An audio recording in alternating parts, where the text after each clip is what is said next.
Sequência didática. Era uma vez um conto de fada. Atividade 1A. Leitura pelo professor de um conto tradicional. Leia junto com seus colegas e professor o conto de fada A Bela Adormecida.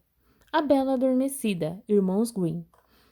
Era uma vez, há muito tempo, um rei e uma rainha jovens, poderosos e ricos, mas pouco felizes, porque não tinham filho. Se pudesse ter um filho, suspirava o rei. E se Deus quisesse que nascesse uma menina, animava-se a rainha. E por que não gêmeos? Acrescentava o rei. Mas os filhos não chegavam e o casal real ficava cada vez mais triste.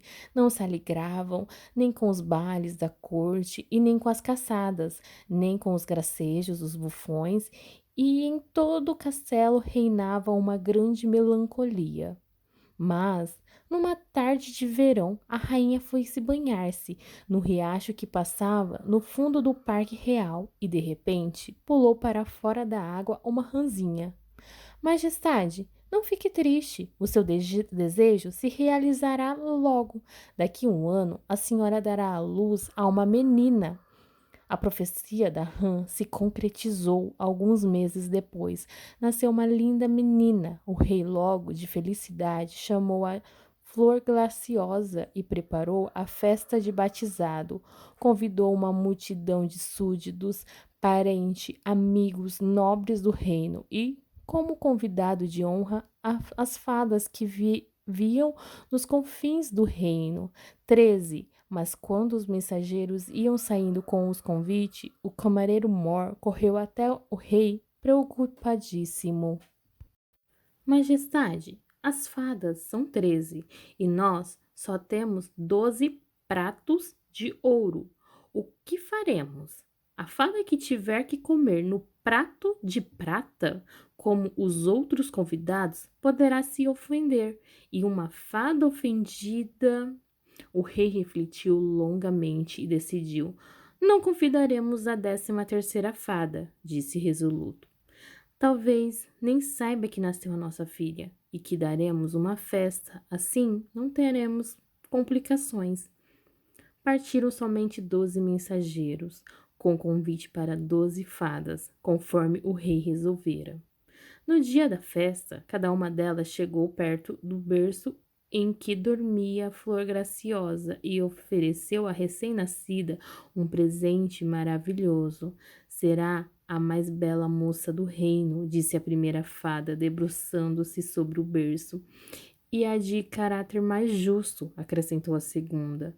Terá a riqueza a perder de vista, proclamou a terceira. Ninguém terá o coração mais caridoso que o seu, afirmou a quarta. A sua inteligência brilhará como o sol, comentou a quinta. 11 fadas já tinham desfilado em frente ao berço, faltava somente uma, entretida em tirar uma mancha do vestido, no qual um garçom desajeitado tinha virado uma taça de sorvete. Quando chegou a 13ª, aquela que não tinha sido convidada por falta de prato de ouro, estava com uma expressão muito sombria e ameaçadora, terrivelmente ofendida por ter sido excluída. Lançou um olhar maldoso para a Flor Graciosa, que dormia tranquila, e disse em voz baixíssima: aos 15 anos, a princesa vai se ferir com o fuso de uma roca e morrerá. E foi embora, deixando um silêncio desanimador. Então aproximou-se a 12ª fada, que devia ainda oferecer o seu presente. Eu não posso cancelar a maldição que agora atingiu a princesa. Tenho poderes só para modificá-la um pouco. Por isso, a Flor Graciosa não morrerá. Dormirá por 100 anos até chegar um príncipe que acordará com um beijo.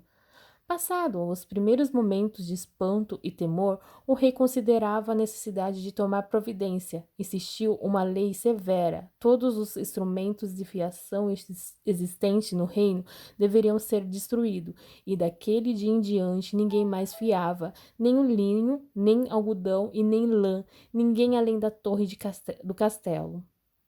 Flor Graciosa crescia e os presentes das fadas, apesar da maldição, estavam dando resultado. Era bonita, boa, gentil e caridosa. Os súditos a adoravam. No dia em que completou 15 anos, o rei e a rainha estavam ausentes, ocupados numa partida de caça. Talvez, quem sabe, em todo esse tempo tivesse até esquecido a profecia da fada malvada.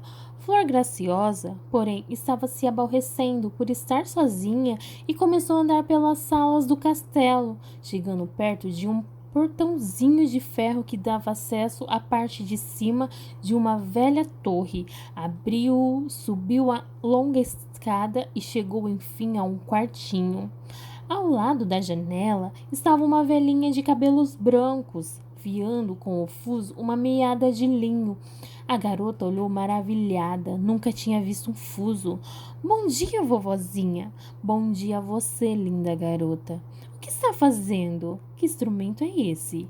Sem levantar os olhos do seu trabalho, a velhinha respondeu com um ar bonachão. Não está vendo? Estou fiando. A princesa, fascinada, olhava o fuso que girava rapidamente entre os dedos da velhinha. Parece mesmo divertido esse estranho pedaço de madeira que gira assim rápido. Posso experimentá-lo também?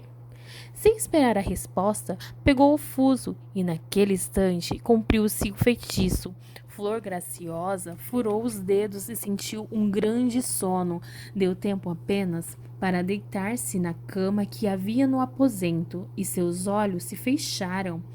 Na mesma hora, aquele sono estranho se difundiu por todo o palácio. Adormeceram no trono o rei e a rainha, recém-chegados da partida de caça. Adormeceram os cavalos na estrebaria, as galinhas no galinheiro, os cães no pátio e os pássaros no telhado.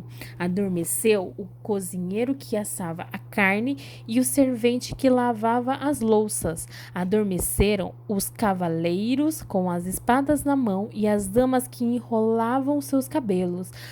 Também o fogo que ardia nos brasileiros e nas leiras parou de queimar. Parou também o vento que assobiava na floresta. Nada e ninguém se mexia no palácio, mergulhando no profundo silêncio. Em volta do castelo surgiu rapidamente uma extensa mata, tão extensa que após alguns anos o castelo ficou oculto, nem os muros apareciam, nem a ponte lavadiça, nem as torres, nem as bandeiras hasteadas que pendia na torre mais alta. Nas aldeias vizinhas passava de pai para filho a história de Flor Graciosa, a bela adormecida que descansava, protegida pelos bosques cerrado. Flor Graciosa, a mais bela, a mais doce princesa, injustamente castigada por um destino cruel. Alguns mais audaciosos tentaram sem êxito chegar ao castelo. A grande barreira de mato e espinheiro, cerrada e impenetrável, parecia animada por vontade própria. Os galhos avançavam para cima dos coitados que tentavam passar, seguravam-nos, arranhavam-nos até fazê-los sangrar e fechavam as mínimas frestas. Aqueles que tinham sorte conseguiam escapar, voltando em condições lastimáveis, machucados e sangrando. Outros, mais teimosos, sacrificavam a própria vida. Um dia, chegou nas redondezas um jovem príncipe bonito e corajoso. Soube pelo bisavô a história da bela adormecida que desde muitos anos tantos jovens procuravam e em vão alcançar. Quero tentar eu também a aventura, disse o príncipe aos habitantes de uma aldeia pouco distante do castelo. Aconselharam-no a não ir. Ninguém nunca conseguiu. Outros jovens fortes e corajosos como você falharam. Alguns morreram entre os espinhos. Desista! Eu não tenho medo, afirmou o príncipe. Eu quero ver Flor Graciosa. No dia em que o príncipe decidiu satisfazer a sua vontade, se completavam justamente os 100 anos da festa do batizado e das predições das fadas. Chegara finalmente o dia em que a bela adormecida poderia despertar. Quando o príncipe se encaminhou para o castelo, viu que no lugar das árvores e galhos cheios de espinhos se estendiam aos milhares, bem espessas, enormes carreiras de flores perfumadas.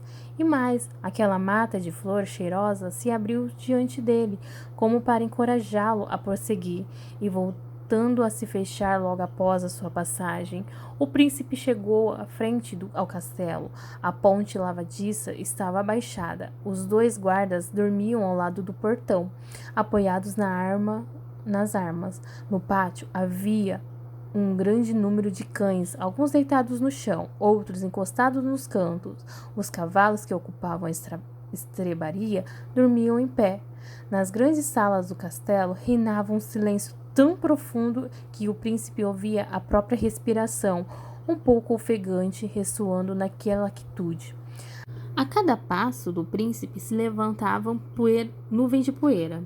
Salões, escadarias, corredores, cozinha, por toda parte. O mesmo espetáculo, gente que dormia nas mais estranhas posições, e todos exibiam as roupas que haviam sido moda há exatamente 100 anos. O príncipe perambulou por longo tempo no castelo. Enfim, achou o portãozinho de ferro que levava à torre. Subiu a escada e chegou ao quartinho que dormia Flor Graciosa. A princesa estava tão bela, com os cabelos soltos espalhados nos travesseiros. O rosto rosado e risonho que o príncipe ficou deslumbrado. Logo que se recobrou, inclinou-se e lhe deu um beijo. Imediatamente, Flor Graciosa abriu os olhos e olhou à sua volta sorrindo. Como eu dormi? Agradeço por ter chegado, meu príncipe.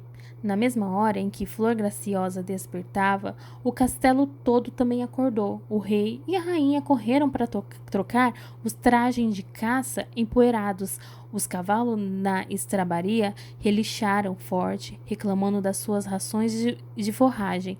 Os cães no pátio começaram a ladrar, os pássaros esvoaçavam, deixando seu esconderijo sobre o telhado e voando em direção ao céu. Acordou também o cozinheiro que assava a carne, o servente, bocejando, continuou lavando as louças, enquanto as damas da corte voltavam a enrolar seus cabelos. Também 2 moleques retomaram a briga, voltando a surrar-se com força. O fogo das lareiras e dos braseiros subiu alto pela chaminé, e o vento fazia as folhas das árvores murmurarem. Logo, o rei e a rainha correram à procura da filha. Ao encontrá-la, agradeceram chorando ao príncipe por tê-lo despertado ao longo sono de 100 anos. O príncipe, então, pediu a mão da linda princesa que, por sua vez, já estava apaixonada pelo seu valente salvador.